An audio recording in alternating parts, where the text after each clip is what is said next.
was urged to make this video because of the potential danger of remaining silent. For the most part, I don't like to make personal grievances that I've had with other people public, especially if they only involve me and the other person. But in this case, I feel that I need to. As some of you may already be aware, a number of women vloggers on YouTube have been harassed lately by certain users who tend to bother multiple females at once. JackLuck4 in particular exposed the guy who had been bothering her, and she's had a lot of support from other users.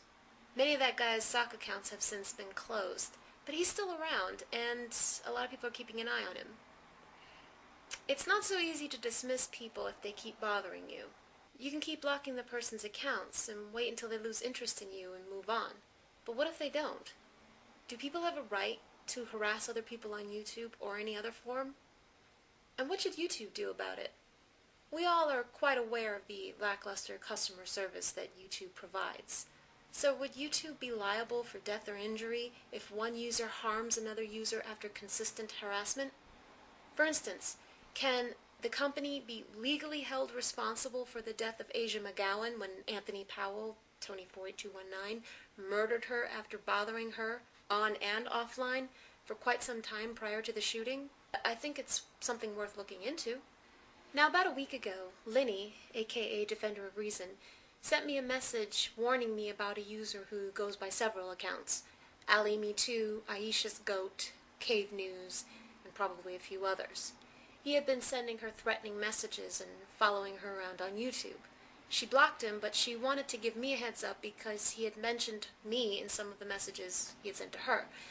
Well, it turns out that I had already blocked him myself, because he had been sending me similar messages for quite some time. Literally at least a dozen per day. But I will say this, that guy is nowhere near as much of a concern as this next one I'm about to mention.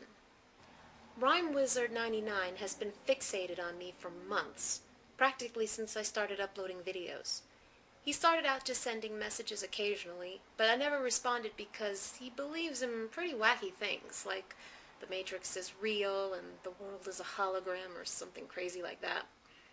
Over time, the number of messages that he would send increased to the point where some days he would send several in a matter of hours. These messages were filled with rambling, incoherent messages that were very difficult to follow.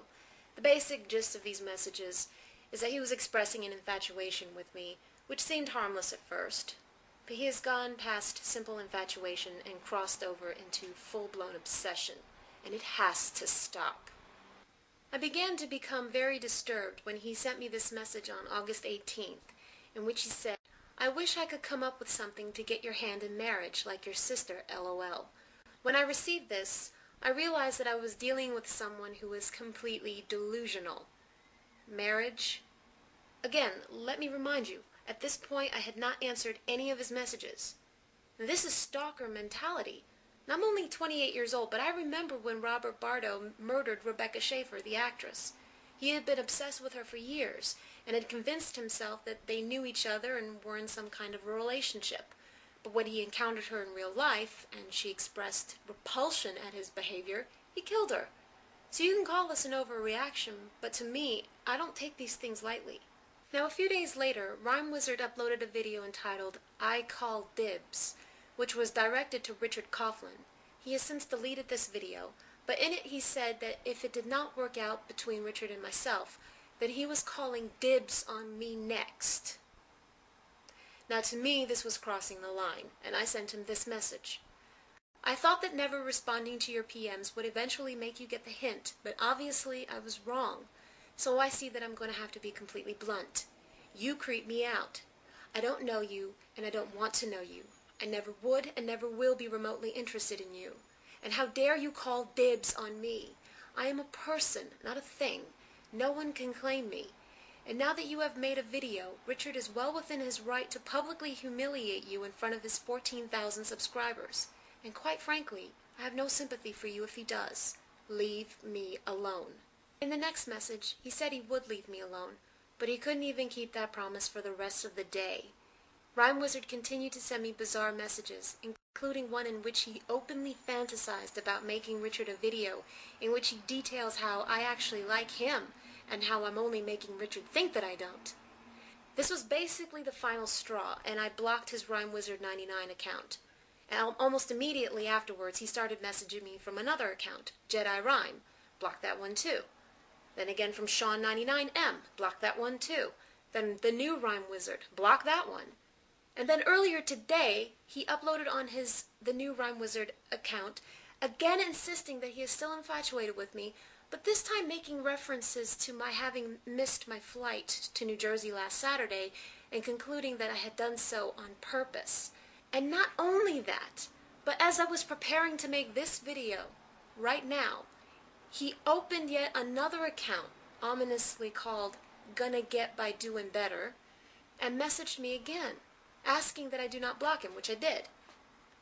What is it called when someone ignores the obvious disgust that a person has for him and keeps trying to contact someone who has made it more than crystal clear that she doesn't want anything to do with him?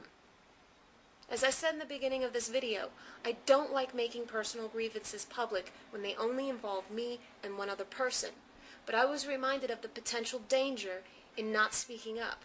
Because even if Rhymewizard eventually loses interest in me, who else will he harass in my stead? And how far is he, or any other lunatic, is willing to take it? I tried ignoring. That didn't work. I tried being blunt in private messages with the intent on saving him some embarrassment, and that didn't work. So I see now that I have no other choice but to expose him as another cyber-stalker. And I'm not going to say it again. Leave me alone.